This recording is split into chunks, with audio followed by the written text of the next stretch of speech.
چنگیز خان نے کہا تھا جنگ میں ہارنے کے بعد کہ اگر جلال الدین میرا بیٹا ہوتا تو میں پوری دنیا کو 2 بار فتح کرتا۔ اٹھائیے تاریخ۔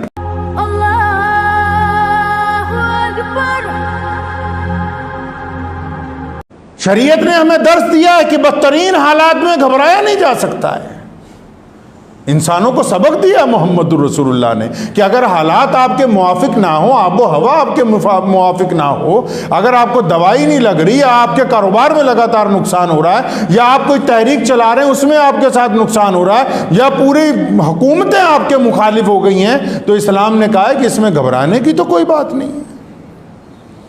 اسلام نے ثابت قدمی کی بات کی، اسلام نے عزم اور استقلال کی بات کی۔ ایک بڑا خوبصورت واقعہ مجھے یاد آ گیا۔ تیمور لنگ کا بیٹا تھا سلطان جلال الدین خوار اعظم شاہ اس کا نام تھا۔ تو منگول اس وقت پوری دنیا میں بڑی طاقتیں تھیں، 2 ہی بڑے سپر پاور تھی اس دور میں، ایک چنگیز خان ایک تیمور لنگ، دنیا کی سپر پاوریں تھیں دونوں، اور ان کے پاس لاکھوں فوجیں تھیں۔ تو تیمور لنگ کا جو بیٹا تھا چھوٹا، اس کا نام تھا سلطان جلال الدین خوار اعظم شاہ۔ ایک جگہ چنگیز خان کی 10 لاکھ فوجوں نے اسے گھیر لیا۔ سنو اسلام نے درس کیا دیا ہے۔ اب اسے جب گھیر لیا، اس کے پاس 10-15 ہزار سپاہی تھے سارے۔ جس دن میں یہ واقعہ پڑھا تو میں بہت دیر سوچتا رہا بھی جن کا عزم استقلال اللہ پہ کامل ہوتا ہے وہ کس طرح کے لوگ ہوتے ہیں۔ تو لکھا ہے کہ وہ ایک پہاڑی پر بلند پہ کھڑا تھا، اس کی فوج کی ٹکڑی ساتھ میں تھی، تو چاروں طرف چنگیز خان کی فوجیں، منگول جو تھے انہوں نے اسے گھیرا ہوا تھا۔ اب اس کا جو وزیر ہے جلال الدین کا، یہ کہتا ہے کہ میں اور میرے ساتھی دل میں سوچ رہے ہیں کہ اتنی بڑی فوج نے ہمیں گھیر لیا تو اس سے بچ کے نکلنا کیسے ہے، اپنی جان کیسے بچائیں۔ اور دنیا کا نقطہ بھی یہی کہتا ہے کہ اگر بہت بڑی طاقت کوئی سامنے آ گئی تو بندہ کیسے باہر نکلے۔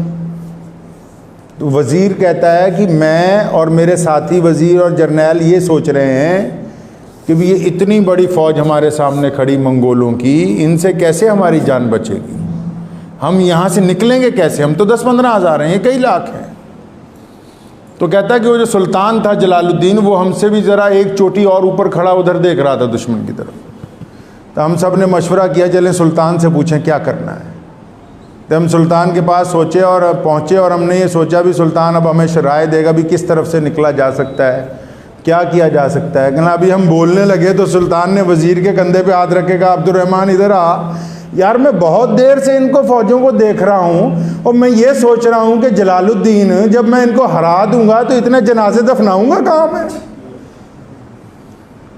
وہ یہ اتنے لاکھ جو سامنے میرے کھڑے ہیں، میں نے ان کو ہرانا ہے، وہ اتنے لوگ ہلاک ہو جائیں گے، ان کا قبرستان ہی بہت بڑا بن جائے گا، اتنی جگہ کہاں سے لاؤں گا میں؟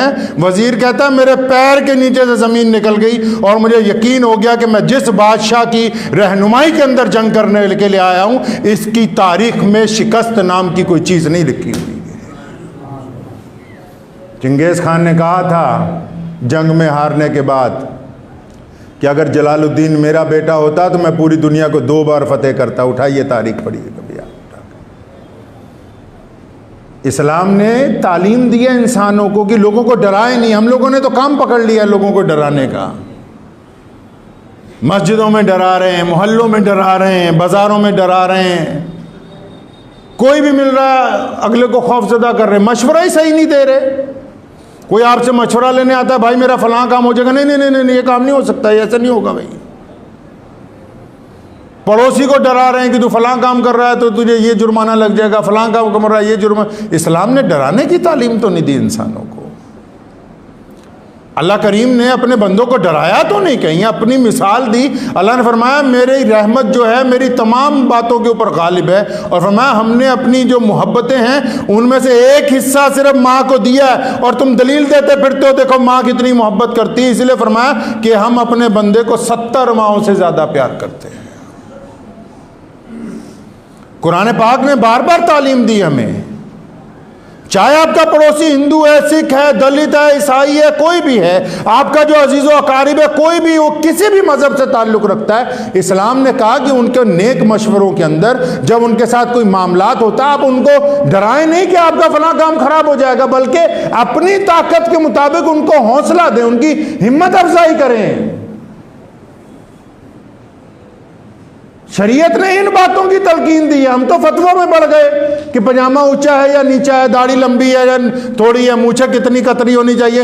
وہ فروعی مسائل اپنی جگہ ثابت ہے، بنیادی طور پہ وہ ہمارے ذاتی طور پہ ہیں، لیکن جو اسلام نے اپنا آفاقی پیغام ہمیں پوری دنیا کے لیے دیا، اس کو عمل میں کون لے کے آئے گا؟